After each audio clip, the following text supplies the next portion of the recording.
It's funny. When I tried to book you for the show originally, it was when we were still coming out of the football season before baseball actually started, because I know you well enough now at this point where, you get into baseball, and rightfully so, and then football kind of fades out until the draft starts to come up. So, but that's actually why I'm happy you're on right now, Dalton, is because your football takes haven't been polluted by the Dynasty bros yet. You still have that sense of what happened last season and how you could project it to next season. Would you agree with that? I would agree with that. Yeah, you caught me coming off a Las Vegas trip for fantasy baseball live draft, so I'm a little tired and a little full on in baseball mode. But it's fun though. I'm glad we get together to do this. But yeah, like I said, I was telling you right before, I don't know. I don't follow college players closely, but yeah, let's talk some dynasty football. I've did a baseball draft because I'm a degenerate, so I'm still following football. You know me. I'm still on it a little bit. Yeah. And, that's just like you said, it's because you're so into the sport, you're not going to let it fall off your radar. And we're going to talk today a little bit down the road about some dynasty players that are rocketing up. And I know that, first of all, what is your favorite form of fantasy football to play? Is it redraft? Is it best ball? Is it dynasty? Like, what is your favorite one? Yeah, no, I'm more of a redraft guy, but lately I've been more and more dynasty. But no, it's definitely redraft. I'm not a crazy person who does a bunch of dynasty best balls and is doing them early like you. But but it's a very fun format. I mean, it's super fun, and I've been in some dynasty leagues for like 10 years now, so it's not like I'm totally foreign to it. But yeah, I'm a fan.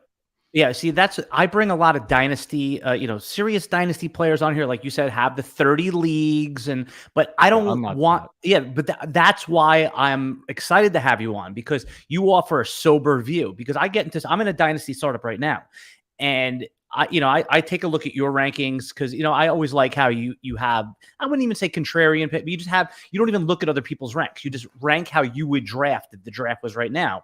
And those ranks have such a big chasm between what dynasty players do. And I think that's where you get the buy low, sell high types, like Mike Evans. Like, just let's take him, for example. Where is he? Wide receiver what in your rankings this year for coming up? Yeah, I have him 8th with Brady back and Godwin hurt. So yeah, right. 8th, okay. And I could be talked as high as 6th. Yeah. Okay. So do you want to take an idea of where he goes wide receiver what in dynasty world? Yeah, so he's 28 years old. So no, he's 29. He's 29. Okay, so yeah, the Fantasy Pros is going to mess up my age here too, because it's the following season, right? Right. Okay, so I don't know, maybe mid-teens, 20th wide receiver off the board. Yeah, like wide receiver, like 23, 24. Yeah, people are drafting Amon-Ra St. Brown ahead of him. Mm-hmm. So I can see that one easily. Yeah, sure. Yeah. So, that's a good place to start. Like Amon-Ra St. Brown. I heard your podcast with Andy, and Amon-Ra St. Brown and Gabe Davis are going to be two of the players where people are going to try to push them up, but uncertain. Start with Amon-Ra St. Brown. Are you on the side of the fence where, okay, a star is born, or he produced when the conditions were perfect? Kind of, sorry, I don't have a hot take here. Right in between. I mean, Hawkinson, there were splits. Obviously, DeAndre Swift didn't play. But the target rate was so special. I mean, it was just so out of control. I mean, it was a nice 6-week stretch too.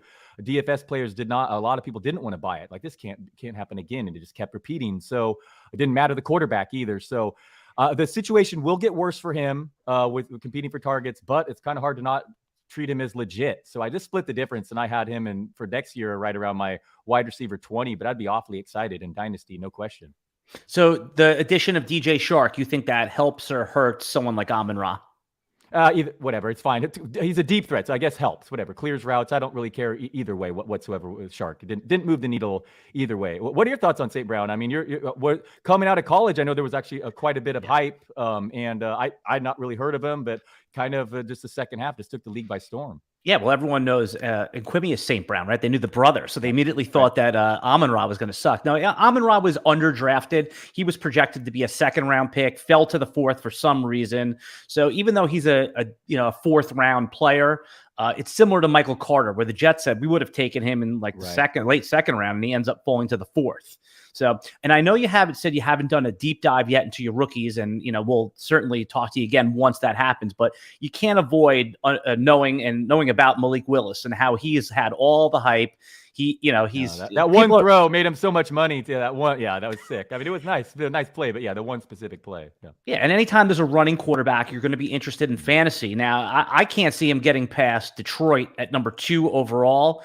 How do you think that helps the offense? Like, Detroit becomes interesting. I mean, they were just chosen for Hard Knocks today. I mean, now all of a sudden, if you would add potentially Malik Willis, would you like a quarterback like that for these receivers? So as someone who watched a lot of Lions games last year and listenized $6 million survivor pool, Jared Goff is better than I realized. I mean, he's okay. He's not good. Don't get me wrong in fantasy purposes or anything, but for a really raw Willis or Goff, I'd probably rather one more year of Goff for St. Brown and let him develop there as far as a rookie who may even run too. So as weird as it sounds, I'd rather one more year of Goff at QB if I were a St. Brown guy. Yeah, no, Goff is, you guys have talked about it a bunch of times, that when the conditions are right, when the line is right, he can, at least run an offense functionally. Feeds a slot too. Feeds a slot. Yes. Okay. That's a good point. And that's where St. Brown operates. Again, it's TJ Hawkinson will be back, but TJ Hawkinson is another candidate to be overdrafted. He certainly is every year, has not produced yet. I loved Hawkinson last year, and it's funny. I think I said this in the other pod, but I'm talking myself into it like my yearly tradition of the young tight ends. That it's deeper than most expect. I mean, Irv Smith's returning, Freiermuth, Njoku now in Cleveland with Watson. I'm definitely going to talk a little bit about Alberto later, and there's still like Dawson Knox and Zach Ertz got 1 million targets in PPR. So in redraft, am I crazy to say that suddenly tight end isn't the worst thinness? You know what's funny? That we go through this exercise every year where we have our four. And I'm wrong. And it turns out to be garbage. So here, the definition of insanity, and here I am doing it again. Well, you know what I'm saying? Because we have our 4 that we trust, right? You got Kelsey, somewhat Waller still in the circle of trust. Our expectations are lowered somewhat. I mean, he's going to be a player that you auto start every week, Waller, even if it's not a 95 catch season. If it's a 75 catch season, he's an auto start. People are going to like Mark Andrews. Kyle Pitts will be started for his upside. I mean, and then I like, you talked about Dalton Schultz on the pod with Andy, and I actually have him as a tight end 2 this year. Awesome. I moved him to number 1, but it might have just been because Andy dared me to. I don't know if I will keep him there, but I think he's 100% in that tier. And flip a coin, as crazy as it sounds, the Cowboys were 9th in pass rate over expectation last year, 6th in pass attempts, 2nd in pass yards. That's with Dak returning from an injury. I don't think he's going to start running anymore either, by the way, with those leg injuries. Zeke looks toast, which I know you'll confirm later with me. And no, but in all honesty, even if I'm wrong about that, they lost Maury Cooper, Michael Gallup. They just came out today. He may not be ready week 1. And how long will it take before he's 100%? We're all going to like James Washington as a sleeper, but there's no Blake Jarwin. So yeah, Dalton Schultz is just going to eat. It was a number 3 fantasy tight end last year, by the way. Right. So, I mean, it's not like making some crazy thing. I think his situation just improved greatly, and that team throws a lot, and they're going to, I love Schultz. So I think there's a real legit top 4, and then Kittle and Waller. So really, I mean, there could be even 6 really there if you liked Kittle. Yeah, Kittle, I just don't trust. I don't either. It's hard. I mean, obviously, he's probably one of the best non-quarterbacks in football that you would take right away for your team. But it's so hard to feel good about him at his annual draft cost. I also heard you talking a little bit about, and I wanted to hit on this, is game formats. Okay, is there a game that the industry, the fantasy industry has come all the way to PPR as the standard. That's why I don't like when people say standard or PPR, because standard is PPR right now. It's do you have a preference, or where's your brain calibrated to nowadays, including things like tight end premiums, Superflex? What is your game preference? Great question. Where do I start? So my home league, I've always had half PPR to split the difference, but I've grown into full PPR, actually, just playing more NFBC. And I think it really does reflect, I don't know, it's hard to explain, but I've grown to like it. But as Andy pointed out, the NFL is going so extreme the other way with running backs. It may be time to re-examine that, but I've grown to be totally fine with full point PPR. One aspect I always like adding in my leagues is just make sure that final playoff spot goes to more overall points. The head-to-head format is super fun, and it's the best on Sundays, but come on, there's got to be there's no virtual defense really. So there's got to be some aspect rewarding the best teams. So I like those details. And what are the other things you asked me about? The Superflex for sure. Superflex, absolutely. I've introduced that to my home league as well. I think that should be more. I have a question for you in that though. The deeper the league, the more I question whether Superflex works, because if it's a 14-teamer and my home league is weird, it almost sometimes could go like 16 quarterbacks in the first 18 picks, and you're like screwed in the beginning. So the deeper the league, I could see an argument against Superflex if he just gets too extreme with the quarterbacks. But in your general 12-teamer, the deeper the roster, the more skills involved, the less luck's involved, and the better.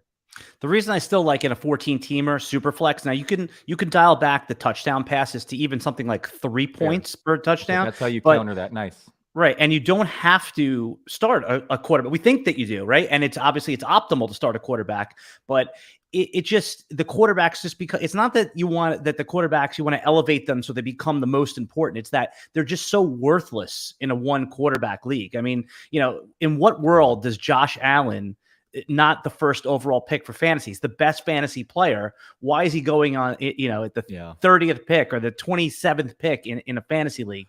And no, it's the most important position in all of sports, quarterback. So why are we making it the least important in the game we play? It makes no sense whatsoever. And there's also another aspect of skill that I like Marcus Mariota as a sleeper this year. Okay, so that's not going to matter whatsoever in a one quarterback league. No one cares. I mean, that's not going to matter. But in a super flex, it absolutely could be if I'm right on him. And he's the 19th best fantasy QB instead of the 31st as Fantasy Pros expert consensus ranking has, or whatever, So that would be a nice profit you can make at the draft table.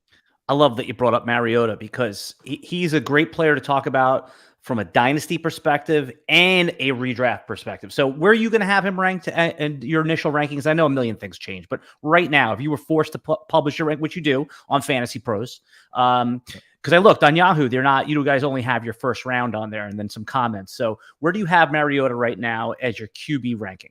It's pretty much exactly what I said. I didn't know his ECR, but which is 33. And I have him 19th in between Derek Carr and Daniel Jones. He runs. He's a former top 3 pick who's still in the prime, whatever. His true YPA is 7.5. Now he's going indoors. The job to himself. Arthur Smith, year 2 coaching. Kyle Pitts. Yes, the wide receiver depth chart right now looks like a joke, but they'll add some players there. So, and he'll just be playing from behind then. It's a bad route. I mean, Mariota trailing in the second half, running quarterbacks. I think they're just, that's just the cheat code still as much as ever. By the way, running backs, there are quarterbacks who run are kind of fewer. Dak has run less. Mahomes only runs in the playoffs. Russell Wilson won't even run RPO to the point that they had to ship him out of town. So, I think that the guys, sneaky rushers like Mariota are going to remain undervalued. Yeah, I'm with you there. Mariota is definitely, I like him I guess he does qualify as a true sleeper because he has not caught on yet. Nobody thinks he's keeping the job past this year. And Atlanta could be in a 2-year rebuild window right here. So it could be an option for 2 years from a dynasty, in dynasty land. So who's a wide receiver you think they could potentially add that at least help? Because we do agree at that point that he needs at least something. He needs a credible veteran. They can't just draft a rookie wide receiver and expect Mariota to distribute to all these guys. So are there a couple names out there that are still floating around, and maybe a potential trade if they want to give up any of their draft capital to help supplement that pass core? Yeah, credit to Barons for bringing it up. But my guy Devontae Parker is now definitely not needed in Miami, so he'll probably get hurt, of course. But he's, Parker's shown flashes. He could be a number 1 while healthy in Atlanta. And Pitts is going to blow up in year 2. Also, don't forget. I mean, that is like having let's not overlook Pitts as one of the options there. All they need is another Russell Gage facsimile, and I think it'll be just fine for Mariota. Again, he's going to run and he's going to be playing from behind. There's no running back there that's going to take touchdowns too. So I like the setup. So you're making my transition so easy. I was going to ask you about Russell Gage. He's on my list. But before we do that, I just want to pay a bill real quick here. RotoWire Fantasy Football Dynasty Podcast is brought to you by WynnBET, now the exclusive sponsor for RotoWire Fantasy Podcast. WynnBET brings you all the latest action, user-friendly interface, money line bets, parlays, under-overs, round robins. By the way, what is a round robin? I always hear that on this commercial read. Have you ever done a round robin bet before? I have not. I've looked into it. I'm told it's probably not the smartest bet, but it sounds interesting too. Now, I'm not familiar with it. I'm as far as I go, I'm a sucker enough for teasers. Right. You do like the teaser, and I don't. They're not sucker plays if you do them around the right numbers. How about an action reverse? Are you familiar with that bet? No. So you obviously know what a parlay is. Yes. Right. Yeah, I'm saying, so what it does is you do the same thing. An action reverses, you do the same, except, in the parlay, you only lose your unit. So say you're betting $100 parlay. Usually, if it's a 2-team parlay, that pays what, $250 or something like that? Right. Yep. So an action reverse, you do the $100 bet, but it pays 4-1. So you get 4-1. But if you lose both sides. So you lose 250. Okay. I like that. Yeah, I like that because that's around I was always I'm always 3 out of 4, my 5 out of 6 wins or whatever. Yeah, I'd like to make Yeah, I like the action one because again, if you lose one side of it, then you only lose your initial bet. But if you lose both sides, you do lose double the bet. So and double the vig too. So anyway, yeah. Oh, that's win bet here. Let me get I got distracted. I get very distracted talking about like gambling stuff because I love it so much now. And now that it's becoming more and more, legal and easy to do, right now it's only available in 9 states while rapidly expanding. WinBet, the possibilities are limitless. Register WinBet today, make a qualifying deposit. $200 bet match promotions may vary by state. Download WinBet now. That's WINNBET. WinBet, the exclusive partner of RotoWire Fantasy Football Podcast. All right, Dalton, when we left off, you had brought up Russell Gage. All right, this ties in with Chris Godwin's ADP in best ball drafts. He's going in the 5th round. Are you with me that that's lunacy given the timing of his injury late last season? Godwin, yes. And even in redrafts, his ranking seems high. It was, late season. I know that Akers returned so quick, a different injury, but these players the medicine is improving. He didn't return well, though. He wasn't good. You're right. No, I want no part of Godwin. I mean, obviously it's great that Brady's back, but there's still Evans and Gage, and Brady is a whole year older. No, I want no part of Godwin. The person who shot up my draft rankings, and it doesn't matter really in Dynasty, but it is Fournette. He's probably the single most guy who shot up. It was the return of Brady there. He was 3rd in high value touches last year.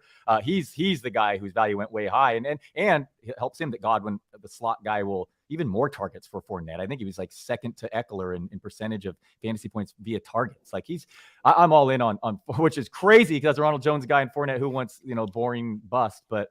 Man, with the situation there, I like him a lot more, and I want no part of Godwin. He'll be on 0 on my fantasy team. Yeah, we'll circle back to Gage in a second because it ties into Godwin now that he's going, now that he's basically the wide receiver 2 on that team, Russell Gage. But you hit on something important. Leonard Fournette is a first-round pick on my rankings. I would take him in the 10th, 11th pick overall. Right now, you don't have to touch him until like the 5th round.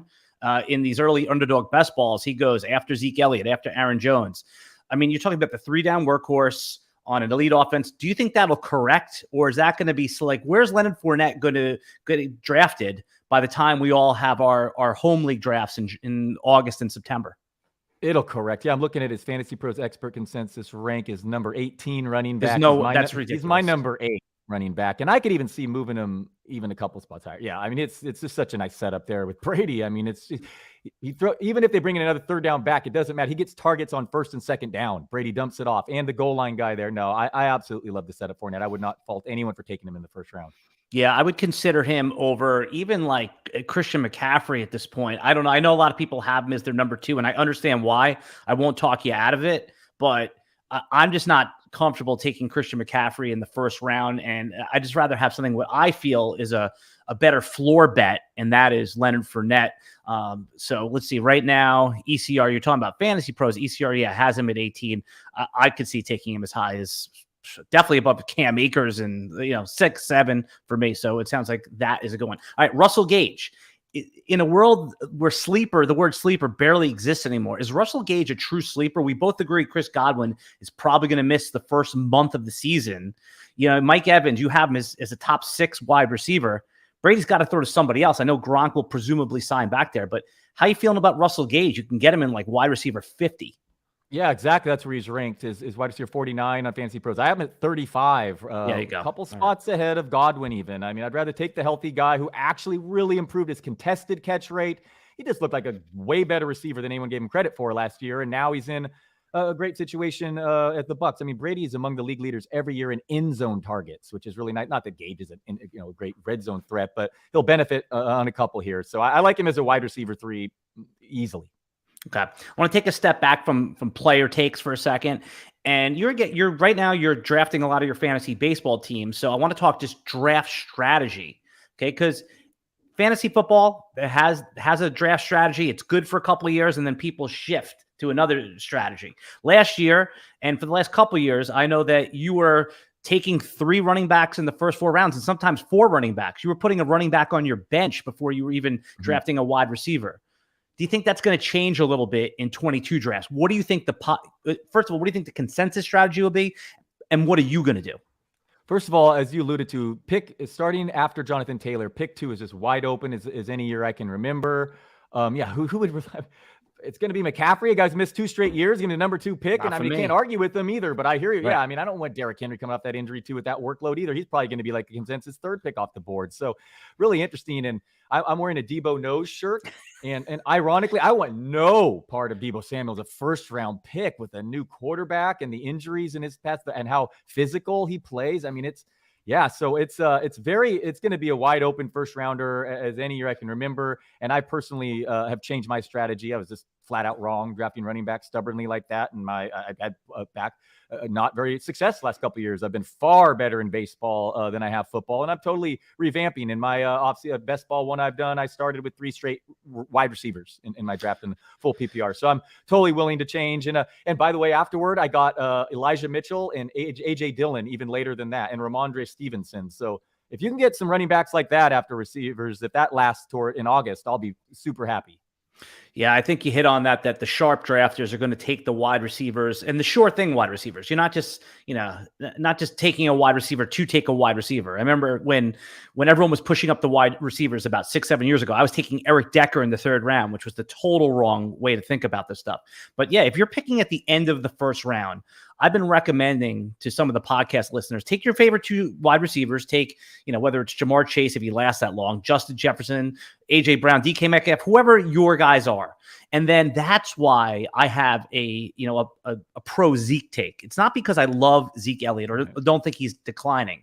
It's that he's ranked around the 15th or 17th running back, and he's still likely, just on his workload alone, to finish as a top 12. I think a top 6 or 7 back, but that's why I'm pushing so hard on Zeke, as he's a late 4th round pick. I would take him in the end of the 3rd round. I guess we can get into this now. I mean, you don't really need to convince me that he's not what he once was, but don't you love his price? And it's like pick 40. So first of all, I know you're going to give me a hard time because I said I'm going to rank Pollard over him. I'm not sure if I'm going to keep that given the I know that was tongue in cheek. Yeah, I know that was tongue in cheek. Yeah. But it's not really though, because I'm looking at this and I see that he's ranked more so around like the 17th back and Tony Pollard's ranked the 31st. I think they should both be ranked around 30th. And I think it really is a coin flip who has more fantasy value this year. Maybe that's crazy, but I would rather be a year too early than a year too late. And maybe that's been 2 years now of Zeke battling something. And I just, P&L always talks about now the second contract running backs in the NFL just seem to all fail. And maybe you can all blame it on this PCL injury that he suffered early in the year. That's fine. But Tony Pollard was 2nd in yards per route run among running backs. Zeke was bottom 10. They're going to throw it more with the dump off. So I think Pollard's going to be more involved with Cooper gone. I think he has more upside at this stage of his career. If Zeke went out, Pollard would be a top 10 upside, top 5 upside. If Pollard went down, you'd just be like, whatever, Zeke gets a slight minor boost. So that's my thought. Yeah, I'm actually, this is the crazy part about it, that I agree with everything you said. Pollard should be RB20. I think that these guys both can be higher, but for, okay, we're talking about Zeke is his workload. He's the goal line back. They're going to force feed him. They don't have as many pass catchers. There's some talk with the Cowboys beat writers that Pollard could be used as a wide receiver until they get Gallup back. I mean, they're going to might line him up in the slot. These guys both could be really good. We know Dak has, he could certainly support 2 or 3 relevant players. I mean, people are pushing CeeDee Lamb up to like their wide receiver 2, 3 on the board already. I mean, I've seen some takes where, and it's legitimate, CeeDee Lamb or Davante Adams. One has an upgraded situation. One has a downgraded situation. I mean, in your rankings right now, where do you have those 2 guys, Adams and CeeDee Lamb? Back to back after the big 3, I have Adams 4, Lamb 5, but I easily could change that. I mean, you look at the numbers Carr and Adams put up at Fresno State is pretty sick. It was like a video game the final year, and it's indoors. So like I still have pretty good confidence in Adams, despite leaving, just the best situation. I mean, ridiculous league leader in target rate from Aaron Rodgers. It won't get better than that. Even again, going from Lambeau to indoors and his college guy with not much else there after Waller. So I guess Renfro dissing him, but it's close. Who do you have? I already said how high a pass rate over expectation Dallas had last year, and now they're losing their guys. So that's why, I mean, Lamb was my number 1 for the exercise who shot up my fantasy ranks in the offseason. I was very disappointed in him. I have him in a dynasty league. Last year was horrible down the stretch. I don't know if he was playing from an underreported injury or what, But yeah, with all the players leaving, I love Lamb. So I have him back to back with Adams. And I'm right there with you. And I would take Lamb. If I did 10 drafts, I would probably take 6 Lamb, 4 Davante Adams if I had the chance to draft them both. But forced to do one draft, I probably would take believe it or not, the safety of Davante Adams. You know what you're going to get there. Lamb, it's an upside swing for the fences play for sure. What about Jefferson versus Chase? Jefferson with, he's going to turn into the new Cup there with the Rams coach over there. But obviously Chase was a decent rookie year. So what about them for 2 or Cup even? The top 3 actually, really, there's an argument for any of those 3. Right. And then Cup has Allen Robinson there also, but exactly right. He's not a sure thing. Number 1. That's why I said that. Yeah. So how do you rank the top 3? So it's a tier, obviously. So I don't have any, I'm not going to fight anyone that wants Chase, but Justin Jefferson has just done it for 2 years in a row now. He is the unquestioned target leader. He's going to get the most targets there, and Kirk Cousins is certainly capable of getting him the football. Whereas there's going to be 2, 3, 4 week stretches where T. Higgins is the better receiver. It happened last year, right? So Jamar Chase might be the better season ender accumulator, but I think just if you're talking about just those 2 guys, Justin Jefferson, you're never going to be disappointed in any week. His floor games are going to be so high, whereas Chase's floor games are going to be disappearing acts. And it's, you don't worry about one individual game, but that's what would separate those 2 for me. Does that sound logic there, you think? Yeah, Chase is number 3 for me solely because of T. Higgins. And normally I'm the younger guy, but I kept Cup number 1 as of now. But I can be talked into Jefferson very, very easily. It's hard to ignore. I mean, you guys have talked about this on podcasts too. It's not just the the size; it's the magnitude of the sample, not just the size of the sample. And Cup's, it was an all-time season there. All right, and in the postseason even too, he continued. Yeah. I mean, it's just sick. That was awesome. Yeah, all right. So Dalton, I wanted to ask you, what do you think the biggest mistake is that people make when they draft? And I know it's a loaded question. I'll give you a minute to think about it here, but you see it often. And I'm not just talking about your casual, league where someone just takes like their favorite player from their favorite home team. But what do you think experienced players even in the NFFC, what do you think that they just don't do right, or the mistakes that you commonly see? It's a good question. Probably just being stubborn like myself in the past and been drafting running backs too boneheadedly. I don't know. Maybe an old school thought of that and not adapting to the PPR and evolution of football and being a dinosaur, I guess. I still see a lot of people trying to jam in running backs. But I can't criticize. It was me very recently. So I'd still say the running back thing, man, you better just evolve. And it is, you listen to all the smartest people in the industry, Sean Siegels, and it's just like, he only considered like 1 or 2 running backs last year. They have to be very, very few people can be those true workhorses with the receptions and the goal line work. And it really is the successful fantasy football players are the ones targeting receivers early. It really does seem that way. Right. But the reason is because those running backs do win leagues. And I know they're easier to find than wide receivers, right? If Justin Jefferson went down, KJ Osborne is not a 1-to-1 replacement. Whereas if Dalvin Cook goes down, we all know Alexander Madison is plug and play. I mean, somebody's going to roster him, but Khalil Herbert will be on the if David Montgomery goes down, it's plug and play for 2 weeks. So they are easy to find. So I can understand why the big money winners.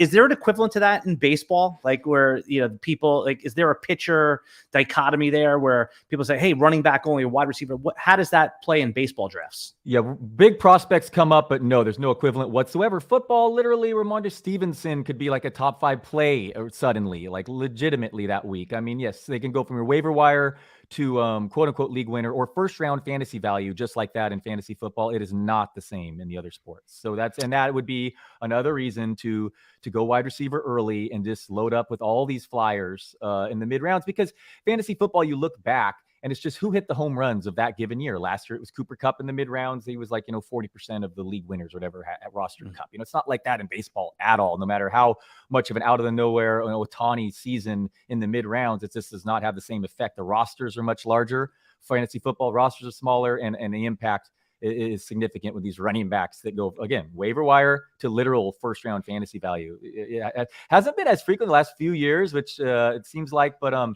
typically it does. And there's a lot of good candidates, it looks like, for this upcoming one. Okay, we're going to take a short break right now, but when we come back, we're going to talk about our Dynasty Risers, okay? Be right back. And we're back. All right. The live stream didn't have to endure the painful commercials. But all right, Dalton. So I know, like on the top of the podcast, we talked about that you're in a few long-standing leagues. You're not a 30-leaguer, which, by the way, I think makes you sane, and that's why I like your perspective on this, because sometimes I get caught up with these, like I said, the dynasty bros, man, and everyone's got their hot take on every player. So let's talk about like 2 or 3 players. Who's the first player that you think should be shooting up over the course of what's happened in the offseason so far? Who should be rising up the dynasty rankings right now? Yeah, I'm only in 30 baseball leagues, so trust me, I have my issues elsewhere. So I said CeeDee Lamb. We talked enough about him. He was just the obvious one to shot up. I want to talk a little bit more about Alberto. I have him ranked just ridiculously high. I think it's 6th or 7th in my tight ends. 6 tight ends average. So just to give everyone perspective, before the trade, he was probably tight end 27 on a lot of boards, he might have even been lower than that. So you're moving him all the way up to tight end 6. 7. He's 7. After the big 6 we talked about, I want him next. After those, let me hear this. It's only 6 tight ends have averaged more than 2 yards per route run since 2020. He's one of them. The others are all stars. His coach just came out and called him a hybrid tight end receiver. Russell Wilson always throws to his tight end. The problem was it would always be different ones rotating, but boy, he loves to target the tight ends. Albert O, obviously Noah Fant is gone, and now he has a big upgrade at quarterback. And he was number 3 in target rate among tight ends last year. So he's earning those targets. He's really good at football, and now his situation just got so much better. So after those big 6, he has as much upside as anyone. So I love me Alberto. I still haven't learned how to pronounce his name, so I just stick with that. Okawebunam. Well done. I think I don't know if that's right, by the way.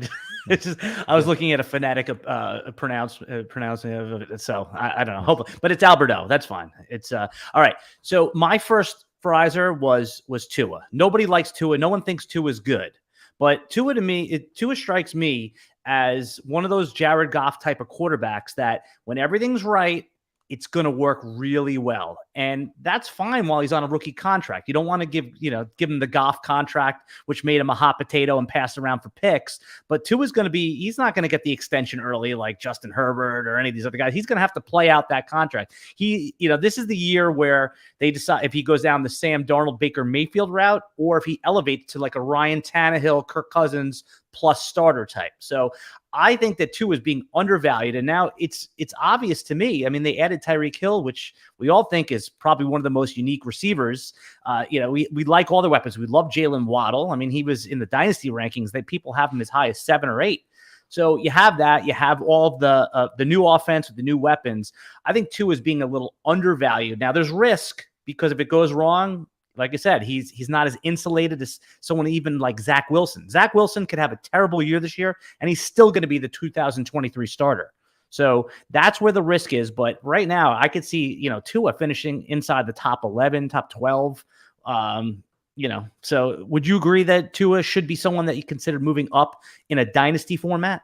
I would agree. I have him on my list here. Still young-ish. Sorry about that. No. I'll piggyback on it. McDaniel there, my guy from the Niners coaching. So next gen stats, the 3 fastest recorded ball carriers in the NFL of the last 5 years are Raheem Mostert, Jalen Waddle, and Tyreek Hill. So quite a bit of speed he has to work with there for those RPOs. And Teron Armstead, they added left tackle. I mean, the O-line, a big improvement too. So, yeah, Tua is the glaring QB who jumped 10 spots with the offseason movement. I mean, there's Teddy Bridgewater there, and he has this extensive injury history. But that hip injury, by the way, was so severe. I knocked some of his rust off there during his recovery. So he's still wide open what his future is. Is he a star? Will he be as good as looking in college? Is he going to continue to battle injuries? But given his new situation, it's hard not to be very much encouraged as opposed to, just how his offseason. When he ended off last year, his offseason looks a lot better with Tyreek Hill now throwing to go along with Waddle. Yeah, I think Teddy Bridgewater was the perfect free agent addition because it's scary enough to make you realize, hey, we're not kidding around here. We're not going to have some scrub behind you, but it's not scary enough where like the fans are going to be calling for Teddy Bridgewater. I mean, nobody's going to be clamoring. There's no unknown upside there. So I think It's the perfect guy to put in the room, similar to, with Daniel Jones, like Tyrod Taylor. No one's going to, the fans aren't going to be yelling for him.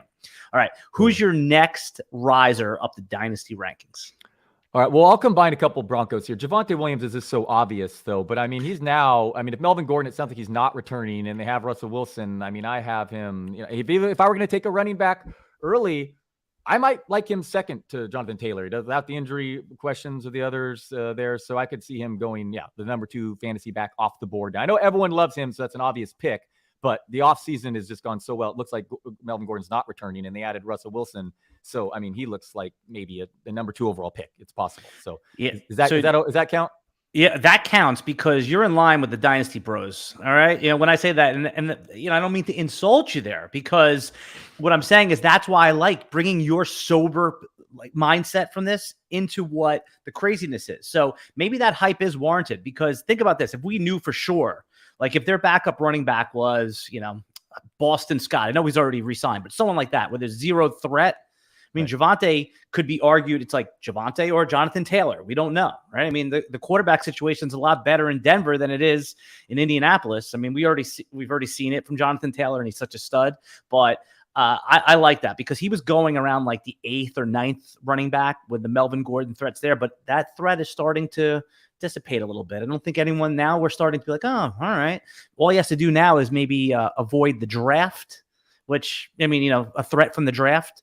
And even if they make a pick, what is it going to be, like a round 5 or round 6 rookie? They're not going to take another. I mean, they jumped up to get Javonte. So I like that call. All right. And the new coach came out and said he was looking at tape. He's like, whoa, I didn't realize how special this player is. So he's hyping him there. And obviously the receivers. Denver Broncos have a really solid defense, too. I mean, I don't know. I like the setup. Quite a bit for Williams. But obviously everyone does.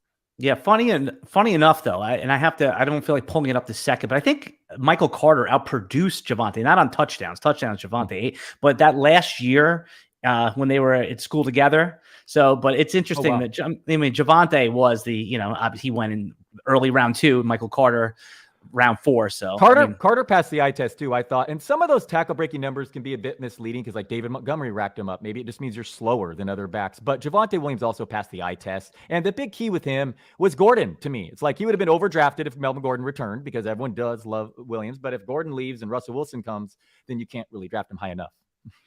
Yeah. So, and everybody, I know you haven't dove too much into your rookies, but right now the consensus first rookie running back is Breece Hall. Right? That's the only thing I got it in before you said it. Cause that's literally the only thing I could have told you as far as rookie, other than the quarterback. But it's Breece Hall, and then everyone else, right? And then and then there's Kenneth Walker out of Michigan State. But there's a reason why I'm bringing up Breece Hall, right? Because everyone knows Malik Willis. They know Breece Hall at this point, but I don't. Where could Breece Hall go? So just elite rookie running back. Running back 1 in this class. Where could he actually go that would be a good landing spot at this point where he would get drafted in the 1st or 2nd round? I went through the draft a couple times, Dalton. I mean, you tell me. I have a couple ideas, but where do you think Hall could land that would even make him interesting for you in your top 12 or 15 running backs? Yeah, so I didn't look into it too hard, but the guy I wanted Rashad Penny to go to Atlanta, so I'll just stick there. I know Patterson's back, but he's not like a true running back. There is Mike Davis is the only person on the depth chart. So I like, as I've said, I love Mariota apparently, and Pitts, and just a wide open backfield there. So I think I think Atlanta. Right. So Atlanta would have to take him in 43, I think, is their first pick in the 2nd round. They're not going to take him in the top 10. Okay. Okay. Then where's he projected to go? No, that is the spot. Like if he goes, I think you hit it right in the head. If he goes to Atlanta at 43, that's the nuts, right? That's where you're going to be thrilled. But here's my pushback on the Dynasty community is that he's going to go off the board before that. The Jets have 2 picks at 35 and 38. Why are we going to be pumped about Breece Hall? Just again, whatever you know about Breece Hall, he's the number 1 rookie running. If he's on the Jets sharing with Michael Carter and right, the Jets have a couple first rounders. You could see them taking a good player, a running back in the early 2nd round. Doesn't that seem plausible? It absolutely does. Yeah, no, you're right. That's what football matters so much. We're landing spots. He's definitely a gamble if you're taking him, treating him that he's going to land in a perfect spot because he very easily could just be in a committee that the rest of the league is implementing. Okay, my next riser is kind of obvious, Maury Cooper, but here's the issue. So I understand in your dynasty rankings, he was literally falling out of the 20s at some point. I mean, the early 20s. He was going to 27, 28. I can understand. Where do you have him in your redraft rankings right now? Right around 20-ish. Okay. And I think that's the right view because of the suspension threat of Deshaun Watson, because if he's playing with Jacoby Brissett for 4 games, 6 games, 8 games, he belongs, like I said, in that late 20s area. But all right, so I have him as a riser, obviously in a long term, only 27 years old. I would probably rank him around the 14th or 13th wide receiver in Dynasty. And Dynasty players, as you know, they're ageist, right? They hate age. They'd rather get some 24-year-old that just has no chance than a 28-year-old, Maury Cooper. So where would you rank, if you knew Deshaun Watson was not going to be suspended, he's going to play a full season, where would you likely be putting Cooper? Yeah, I could move him all the way. Yeah, anywhere between 13, 14, 15, right around that range. Makes sense. I mean, you wouldn't think going outdoors, leaving Dallas would be good, but he's the only guy there in Cleveland, and yeah, Deshaun Watson. So sure, top 15-ish, and it does seem like a bold take though for Dynasty for you to rank him that high at that age. That did surprise me when you said that, but I can't argue against it. I mean, I think he could put up some really nice seasons now. The setup is pretty nice. Yeah, I get a lot of pushback in Dynasty with that ranking, but think about it, like someone like Brandon Cooks, I mean, just over and over again, he gets ranked like wide receiver 27, 28, but he produces wide receiver 13. So it's like wide receiver 15 every year. And now you're talking about Deshaun Watson, who's an elevator. I mean, right? He's just everyone's a better player on the field. He distributes the ball. He's like everything you want in a fantasy quarterback. All right. Last couple questions for you, Dalton. I know you had a long couple days in Vegas, which is kind of a redundant term, long. And how many days were you there for, by the way? Actually, I was only there for one night. It was a quick turnaround, but then I had this other local salary cap deal yesterday all day too. But Vegas, just a one night turnaround. So no eating at Lotus of Siam then, right? Unfortunately, no. Yeah, no, that I know, big miss. But I got to go back to sign up for the Survivor pool this summer. Are you going to do it again? There'll be some Lotus. Oh yeah. I gotta go back to the well there for sure. Before with Denver, real quick though, if you're gonna move on to another subject, just want to throw Jerry Judy. He's 22 years old, and as a riser. Yeah, as a riser, absolutely. I'm still in on him, and that high ankle sprains ruin seasons, even if they return and play through them. He suffered that week 1. I'm buying into the route running and the offseason, the videos and whatnot. I believe in him still, and a big riser for me with the quarterback switch. So there's been a big debate in Dynasty, Judy or Courtland Sutton. And the idea is that Sutton pairs up better with Russell Wilson. He's more of the DK Metcalf, whereas Judy been a little disappointing for fantasy. But I'm with you. I mean, and isn't there a 4-year difference right now? Yeah. I mean, Sutton's what, like 20? I don't have his age in front. 26 is Fantasy Pros, so whatever that means, 26 and a half. Whatever. No, yeah. And I think that but he hasn't done it yet. I mean, he had a couple games where he flashed. I think that there's a lot of, his ADP hasn't pushed up. I mean, Judy's ADP is higher. So Sutton at value 2 rounds later, I like that. But, there's some questions there, which one of those will pair up better with Russell Wilson. And I think it's that Russell Wilson, for sure. Yeah, Russell Wilson can make any of them, fantasy relevant. Maybe both of them, or definitely both of them. Well, they'll both just get whatever scraps Alberto leaves them. No, I like that take. I thought I was going to be high on him. I had him at a 12 or 11. I know Jim Coventry had him at 10, but 6, you said, right? 6 or 7? 7. That's the highest I've seen him. And I can't tell you're wrong, right? I mean, TJ Hawkinson or Alberto, I think I like Alberto at this point better. I like it. Yeah. I have Hawkinson right below him. So, yep. All right. The last thing I'm going to ask you about before I let you get some nap time is the quarterback position. Okay, so I'm in a dynasty draft right now. Pat Mahomes still went 1-1 off the board in a Superflex dynasty. It's not something I would do, but I kind of understand it because you're talking about 5 years from now, Pat Mahomes is going to be in the top 5 quarterbacks. Josh Allen should be, but I could see a case why he wouldn't be in 5 years now. And again, I never advocate playing dynasty in 5-year windows. 2 to 3 year windows for quarterbacks. You could play it in 4-year windows. Where are you going to rank Pat Mahomes this year, 2022, in your redraft rankings? And then think about it from a dynasty perspective. Is he still worth the first overall pick? I would not fault anyone for taking him there. He's the highest floor, so that's fine. I wouldn't give anyone a hard time. But Allen is higher upside at this point. Mahomes just runs more in the postseason. And obviously he just lost Tyreek Hill and his YPA dropped when the defense is, yes, he was still successful and still threw for 5,000 yards, 37 touchdowns or whatever. And he's amazing. But yeah, I think his upside does not reach Josh Allen given the rushing. And frankly, and this year, I think there's a clear clearly Josh Allen. And then to me, Lamar Jackson is a clear number 2 separates because his rushing upside, he's still super young. I think he has the most touchdowns of anyone his age in NFL history, the Bateman year 2. And I really am buying Lamar Jackson this year. And then I have Mahomes 3, but I could, Herbert and Mahomes right there. But I think the rushing upside of Allen and Jackson are a tier of themselves this year. But obviously, Dynasty 5-year window, Mahomes is quite clearly safer than Lamar Jackson holding up without question. Yeah, but I agree with you in the first 2022. Lamar should be the consensus second. I mean, he already has an MVP season. I mean, it was a down. Here's the argument, I guess, for Mahomes is that in a down season, Mahomes was QB5, and in a down season, Lamar was off the QB1 radar. He was like QB, 50. I know there were some injuries there, but hey, look, Mahomes has fought through injuries and then come back. So it's an interesting debate. I heard you talk about. I love MBS, but Tyreek Hill's a special player. I mean, that's a loss. I mean, that's not just something you say. I mean, that's a downgrade. I mean, what if Kelsey suddenly starts showing his age at 32 and a half?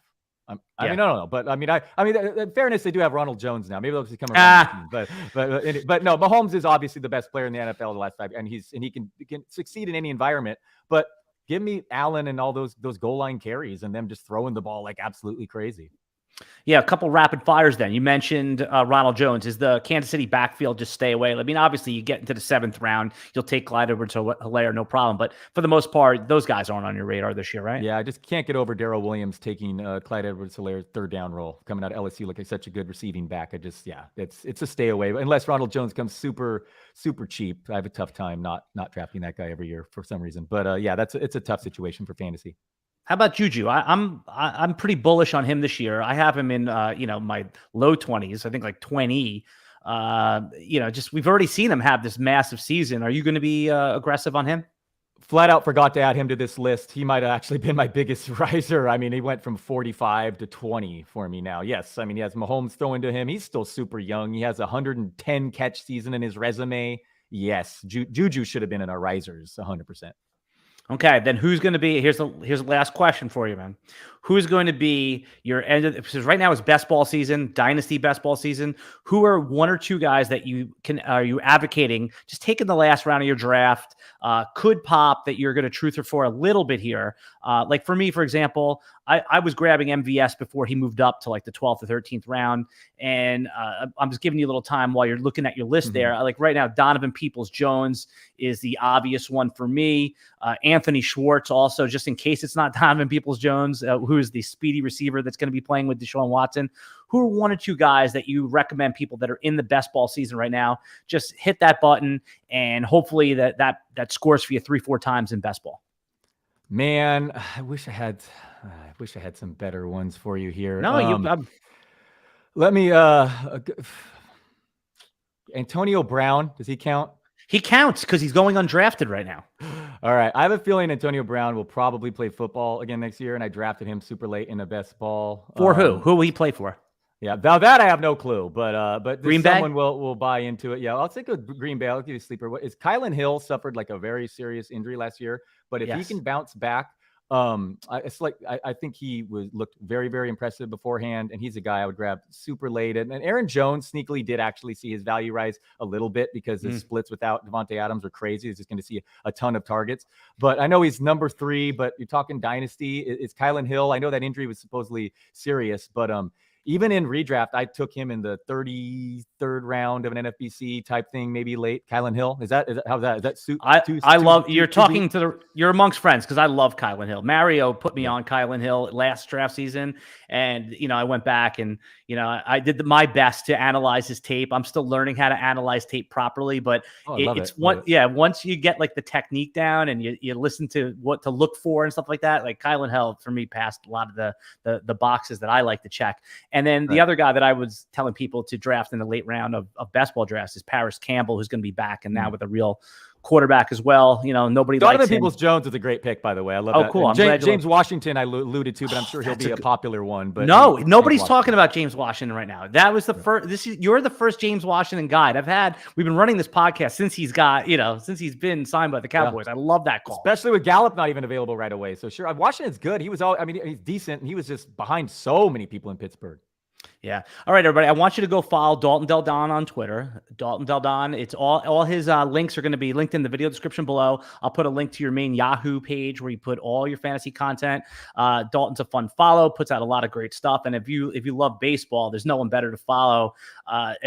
Your baseball cleanup last year, you batted cleanup because you took him all the money. How many leagues are you going to be in this year, including home leagues for baseball and everything, NFBC, the whole deal? If you counted the draft and holds, it'll be too sick of a number to tell you. But I don't know. I try to keep the fab to a minimum because it's brutal compared to football. But we had someone last week tell me he's in 600 best ball leagues, just so you know. Okay, all right. Yeah, I don't know. Probably like 20 baseball leagues and then 10 more draft and holds, something like that. Yeah, there's people listening to football podcasts in March. They're sickos. Like you can't, I love it. Yeah, you're amongst friends here. All right, go follow Dalton Del Don. Every week we'll be back with another Dynasty podcast. Every Monday, check the podcast feed. And if you want to get RotoWire right now for free for 10 days, you can see all of our fantasy baseball draft kit. And I refresh the Superflex Dynasty rankings every week. Go to rotowire.com/tribe. We'll see everybody back next week.